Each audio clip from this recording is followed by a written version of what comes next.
Welcome. We bring you Japan's latest news every day. AI sums up what matters, so you can stay informed in English in just a few minutes. If you find it helpful, please like and subscribe. Shizuoka governor gives green light for Chuo Maglev construction within Prefecture.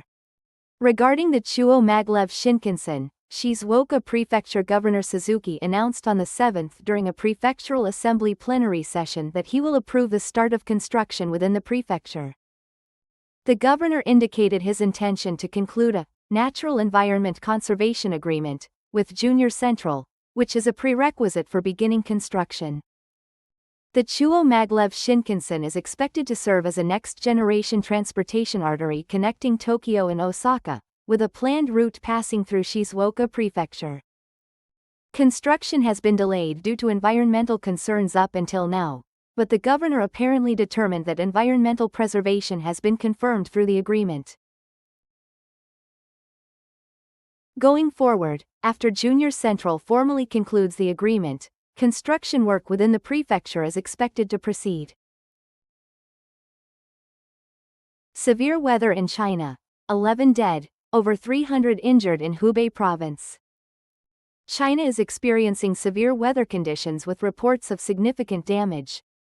Tornadoes have struck Hubei province in the inland region due to typhoon-related effects, leaving 11 people dead and more than 300 injured. According to authorities, multiple tornadoes hit various areas, causing building collapses and widespread power outages. Landslides triggered by heavy winds and rain have been occurring in various locations, and authorities are continuing to urge caution.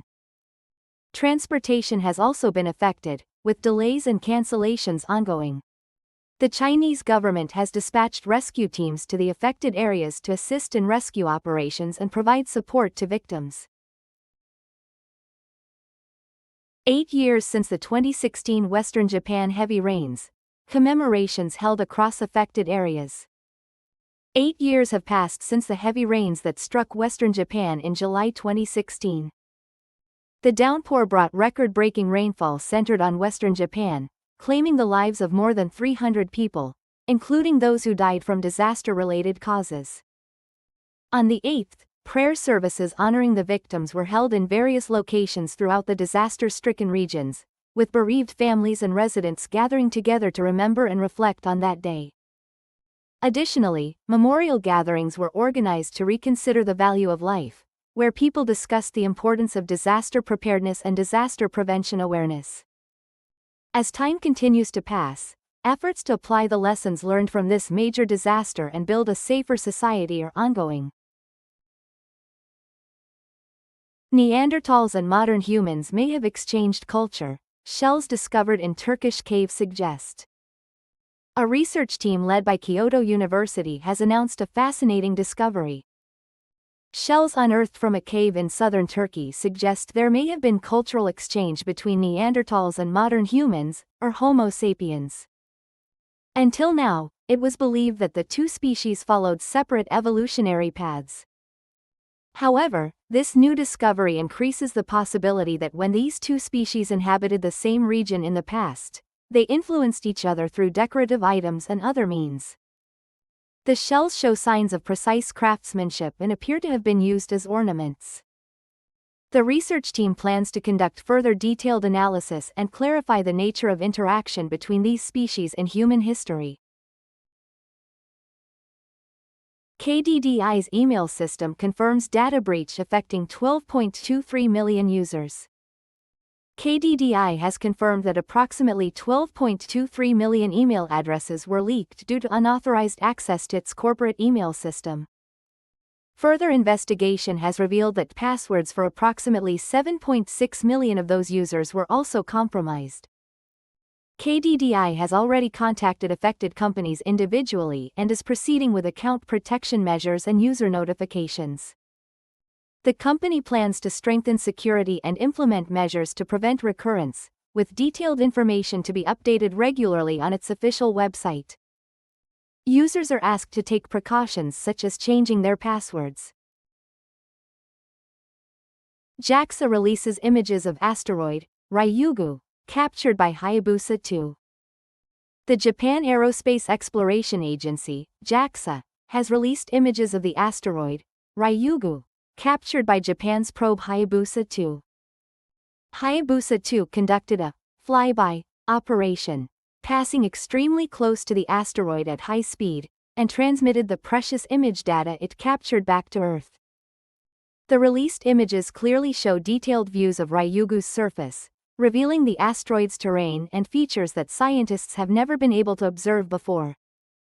Going forward, JAXA's research team plans to conduct detailed analysis of these images and advance their understanding of Ryugu's formation and the history of the solar system.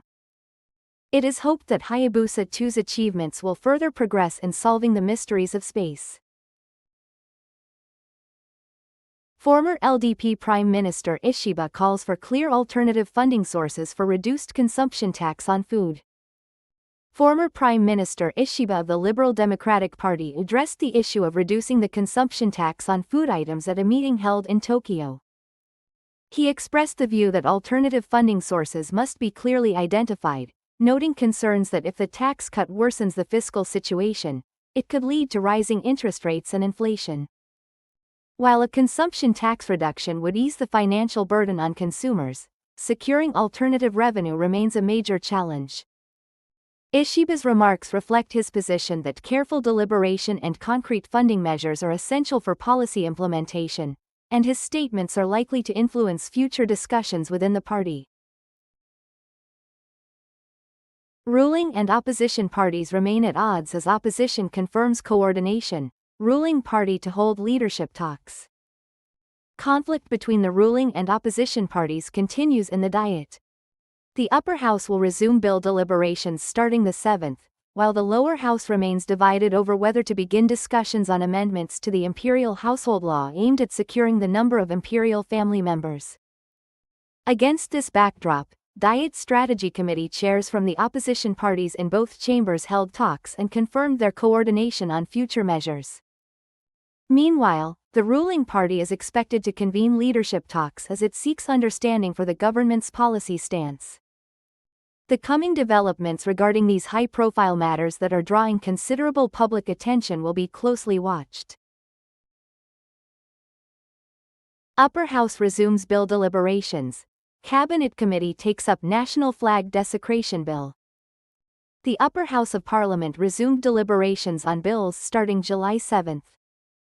In the Cabinet Committee, a bill criminalizing the desecration of Japan's national flag, the Hinamaru, jointly submitted by four parties, the Liberal Democratic Party, Japan Innovation Party, Democratic Party for the People, and Kanjung-dang, has entered deliberation. The bill aims to punish acts of damaging the Japanese national flag and seeks to establish an environment that respects the nation's flag.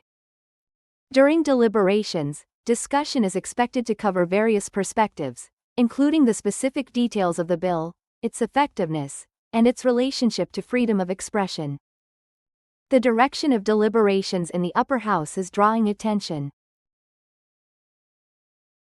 Economic Sentiment Index rises.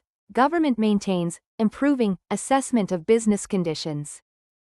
According to the Economic Sentiment Index for May released by the Cabinet Office, the Coincident Index, which shows the current state of the economy, came in at 118.5, up 0.4 points from the previous month. Based on this result, the Cabinet Office has decided to maintain its basic assessment of economic conditions as showing improvement.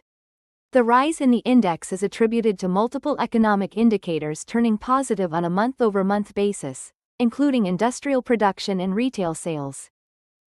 However, the leading index, which indicates future economic prospects, declined 0.5 points from the previous month to 114.1, prompting authorities to call for continued close monitoring of future trends.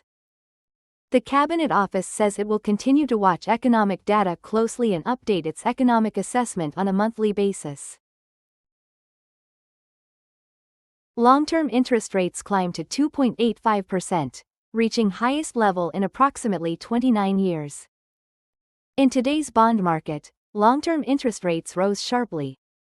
Rates temporarily climbed to 2.85%, marking the highest level in roughly 29 years, prompting a wave of government bonds selling across the market. The increase is being driven by mounting concerns over the government's fiscal management, coupled with growing expectations that inflation will accelerate in the coming months. The rising rates are expected to have ripple effects on mortgage rates and corporate borrowing costs, with close attention being paid to the potential economic impact going forward.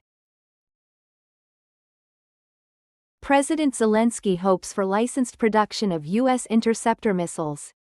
Ukrainian President Volodymyr Zelensky has acknowledged that Ukraine's air defense capabilities have been severely weakened by intense missile attacks from Russian forces. To address this situation, President Zelensky has expressed hope for the domestic production of American-made interceptor missiles in Ukraine. The president stated that he expects the United States to provide support toward realizing licensed production at the NATO summit beginning on the 7th. Ukraine faces an urgent need to strengthen its air defense systems, and by enhancing cooperation with America, the country is aiming to improve its ability to counter Russian military attacks. Russia's military invasion of Ukraine continues. July 7 developments, updates. This is an update on the situation in Ukraine. Russia's military invasion of Ukraine is ongoing, with fighting intensifying across multiple regions. As of July 7, fierce combat has been reported primarily in eastern and southern Ukraine, with Russian forces apparently intensifying their attacks in Donetsk and other areas. The impact of the fighting has forced many civilians to flee the country, with a continuous flow of refugees heading to neighboring countries including Poland and Moldova. Meanwhile, the international community is holding discussions on how to support Ukraine, with active debate over military aid and economic assistance from various nations. Ukrainian President Zelensky is appealing to the international community for continued support, while diplomatic efforts aimed at ending the conflict are also being pursued in parallel. Trump asks FIFA to reconsider U.S. players' suspension for 2026 World Cup. President Donald Trump has acknowledged that he requested the International Soccer Federation, FIFA, reconsider a one-match suspension handed down to American men's soccer forward Folarin Balogun ahead of the World Cup in North and Central America. Following Trump's intervention, Balogun started in a subsequent match between the United States and Belgium, in which Belgium defeated the Americans 4-1 to advance to the quarterfinals. Balogun received a straight red card during a first-round knockout stage match against Bosnia and Herzegovina on June 1 for a foul on opposing defender Tariq Maharemovic. Although the U.S. won that match, Balogun was automatically suspended for the second-round knockout match against Belgium. However, FIFA announced on June 5 that it would suspend the ban for 1 year, allowing Balogun to play in the Belgium match on June 6 at Seattle Stadium. Balogun had scored 3 goals in the tournament up to that point. Belgium's forward Charles de Ketelaere scored early in the first half to open the scoring. The U.S. equalized midway through the first half on a free kick by midfielder Malik Tillman, but de Ketelaere quickly restored Belgium's lead with a header. Belgium added 2 more goals in the second half to secure a 4-1 victory in advance to the quarter-finals.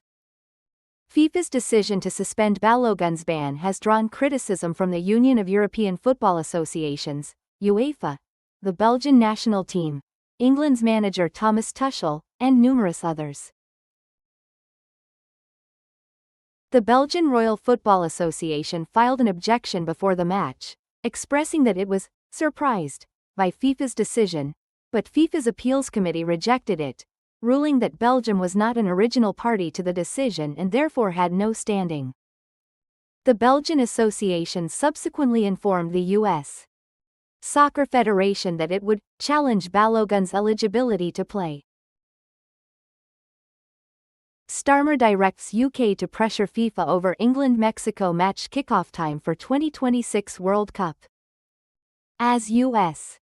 President Donald Trump's intervention regarding sanctions on American players at the Men's Soccer World Cup in North and Central America draws scrutiny, it has been revealed that British Prime Minister Keir Starmer also instructed his government to pressure FIFA over the kickoff time for an England match. The England vs Mexico game saw its start time changed multiple times.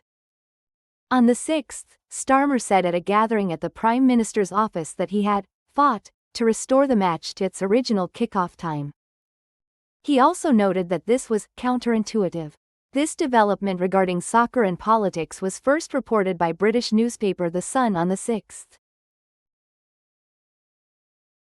The situation began when FIFA moved to advance the kickoff time by 6 hours for England's round of 16 knockout match against Mexico at Mexico City Stadium on the 5th local time, 6th Japan time, based on storm forecasts. There were concerns about the risk of lightning strikes and flooding around the stadium. In response, Starmer, with the backing of the FA, instructed officials to argue that the kickoff time should be restored to the original schedule. Officials from the British Foreign Office also contacted British diplomats in Mexico City, asking them to oppose the change. The aim was to ensure that approximately 3,000 England supporters who had traveled to the country could watch the match.